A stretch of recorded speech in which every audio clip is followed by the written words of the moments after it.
BJP ಮುಖಂಡನಿಗೆ notice ಅನ್ನು ನೀಡಲಾಗಿದೆ. ರಾಜಕೀಯ ಜಟಾಪಟಿ ಕೂಡ ಜೋರಾಗಿದೆ.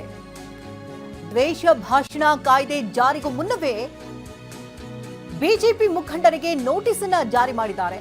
ಬಿಜೆಪಿ ಮುಖಂಡ ವಿಕಾಸ್ ಪುತ್ತೂರಗೆ ಪೊಲೀಸರು ನೋಟಿಸ್ ಅನ್ನು ಕೊಟ್ಟಿದ್ದಾರೆ. ವಿವಾದವನ್ನ ಸೃಷ್ಟಿಸಿದ ತರೀಕೆರೆ ಠಾಣೆ ಪೊಲೀಸರ ನೋಟಿಸ್. ದ್ವೇಷ ಭಾಷಣ ಕಾಯ್ದೆ ಉಲ್ಲಂಘಿಸಿದಂತೆ ನೋಟಿಸ್ ಅನ್ನು ಜಾರಿ ಮಾಡಿದ್ದಾರೆ. ಚಿಕ್ಕಮಗಳೂರು ಜಿಲ್ಲೆಯ ತರೀಕೆರೆ ಪೊಲೀಸರು ನೋಟಿಸ್ ಅನ್ನು ಕೊಟ್ಟಿರುವುದರಿಂದಾಗಿ ಇದೀಗ ಜಟಾಪಟಿಗೆ ಕಾರಣವಾಗಿದೆ. ತರೀಕೆರೆ ಪೊಲೀಸರ ನಡೆಗೆ ಬಿಜೆಪಿ ನಾಯಕರು ಆಕ್ರೋಶವನ್ನು ವ್ಯಕ್ತಪಡಿಸಿದ್ದಾರೆ. ದ್ವೇಷ ಭಾಷಣ ಕಾಯ್ದೆ ಜಾರಿಯಲ್ಲಿದ್ಯಾ ಅಂತ ಪ್ರಶ್ನೆಯನ್ನ ಮಾಡಿದ್ದಾರೆ. ಕಾಯ್ದೆಗೆ ರಾಜ್ಯಪಾಲರ ಅಂಕಿತ ಬಿದ್ದಿದ್ಯಾ ಅಂತ ಕಿಡಿಕಾರ್ತಿದ್ದಾರೆ.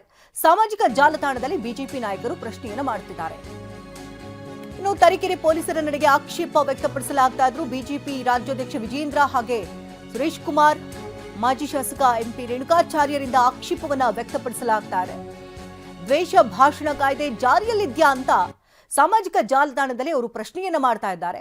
ಇನ್ನು ದ್ವೇಷ ಭಾಷಣ ಕಾಯ್ದೆಯೇ ಜಾರಿಯಾಗಿಲ್ಲ, ಇದು ದಾಸ್ಯದ ಪರಮಾವಧಿ ಅಂತ ಸಿಟಿ ರವಿ ಆಕ್ರೋಶವನ್ನು ವ್ಯಕ್ತಪಡಿಸಿದ್ದಾರೆ.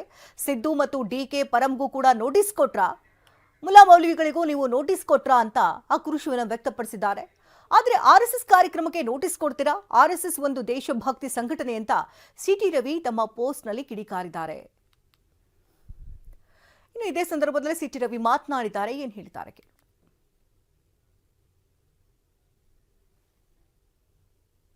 ಕಾಯ್ದೆಯೇ ಜಾರಿಯಾಗೋದಕ್ಕೆ ಮುಂಚೆ ಒಂದು ಸಂಘಟನೆಯ ಕಾರ್ಯಕ್ರಮವನ್ನು, ಅದು ರಾಷ್ಟ್ರೀಯ ಸ್ವಯಂ ಸೇವಕ ಸಂಘ ಶತಾಬ್ದಿ ವರ್ಷಾಚರಣೆಯ ಅಂಗವಾಗಿ ಆಯೋಜನೆ ಮಾಡಿರುವ ಕಾರ್ಯಕ್ರಮವನ್ನು ಅದಕ್ಕೆ ಪ್ರಮುಖ ಭಾಷಣಕಾರರಾಗಿ ಬರುವಂಥ ವಿಕಾಸ್ ಪತ್ತೂರ್ ಅವರಿಗೆ ನೋಟಿಸ್ ಕೊಡ್ತಾರೆ ಅಂದರೆ, ಕಾನೂನಿನ ಅರಿವಿಲ್ಲದೆ ಇರತಕ್ಕಂಥ ಪೊಲೀಸ್ ಇಲಾಖೆ ಕಾನೂನನ್ನು ಹೇಗೆ ಪಾಲಿಸಬಲ್ಲದು?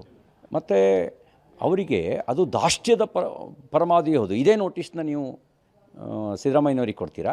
ಇದೇ ನೋಟಿಸ್ನ ಪರಮೇಶ್ವರ್ ಅವ್ರಿಗೆ ಕೊಡ್ತೀರಾ? ಇದೇ ನೋಟಿಸ್ನ ಡಿ ಕೆ ಶಿವಕುಮಾರ್ ಅವ್ರಿಗೆ ಕೊಡ್ತೀರಾ? ಇದೇ ದ್ವೇಷ ಭಾಷಣ ಬಿಲ್ ಇನ್ನೂ ಕೂಡ ಪಾಸ್ ಆಗಿಲ್ಲ. ದ್ವೇಷ ಭಾಷಣದ ಅಡಿ ಏನಾದರೂ ನೋಟಿಸ್ ಕೊಟ್ರೆ ಅದು ತಪ್ಪು. ಹೀಗಂತ ಬೆಂಗಳೂರಿನಲ್ಲಿ ಗೃಹ ಸಚಿವ ಡಾಕ್ಟರ್ ಜಿ ಪರಮೇಶ್ವರ್ ಅವರ ಹೇಳಿಕೆ ಇದು. ಯಾಕೆ ನೋಟಿಸ್ ಕೊಟ್ಟಿದ್ದಾರೆ ಅಂತ ನೋಡಬೇಕಿದೆ, ನಾನು ನೋಟಿಸ್ ಬಗ್ಗೆ ಮಾಹಿತಿಯನ್ನು ತರಿಸ್ಕೊಳ್ತೇನೆ ಅಂತ ಮಾತನಾಡಿದ್ದಾರೆ. ಜಾರಿ ಆಗದೇ ಇರುವಂತ ಕಾಯ್ದೆಯನ್ನ ನಮೂದು ಮಾಡಿ ಆ ನೋಟಿಸ್ ಅನ್ನ ವಿಕಾಸ್ ಅವರು ಕೊಟ್ಟಿದ್ದಾರೆ. ವಿಚಾರ ಮಾಡಿದ್ದಾರೆ. ಯಾಕೆಂದ್ರೆ ಆ ಬಿಲ್ ಇನ್ನೂ ಪಾಸ್ ಆಗಿಲ್ಲಲ್ಲ, ಅದು ಯಾಕೆ, ಅದು ಯಾವ ರೀತಿಯಲ್ಲಿ ಮಾಡಿದ್ದಾರೆ? BNSS ಅಲ್ಲಿ ಇರುವಂಥ ಪ್ರೊವಿಷನ್ ಕೋಟ್ ಮಾಡಿದರೆ ಆಗ್ಬೋದು. ಆದರೆ ಈಗ ನಾವು ತಗೊಂಬಂದಿರ್ತಕ್ಕಂಥ ಕಾನೂನು ಅದು ಅಂತಿಮವಾಗಿ ಇನ್ನೂ ಕೂಡ ಗವರ್ನರ್ ಸಹಿ ಆಗಬೇಕು.